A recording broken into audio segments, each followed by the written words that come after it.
এখানেই শেষ? হ্যাঁ, আর কিছুদিন পর রাফিকাকে বিয়ে করব। ও, তুমি বিয়েতে আসলে খুশি হব। আর হ্যাঁ, আমাকে আর বিরক্ত করবে না প্লিজ। আমাকে কেন ঠকালে? কেন মিথ্যা স্বপ্ন দেখালে? প্লিজ, এসব নিয়ে আর কথা না বলাই ভালো হবে।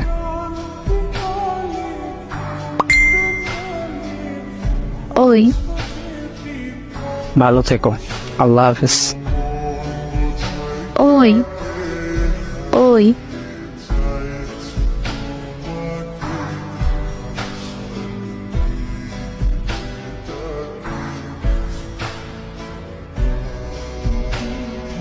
ওই আছো? তো কি মনে করে? কেমন আছো?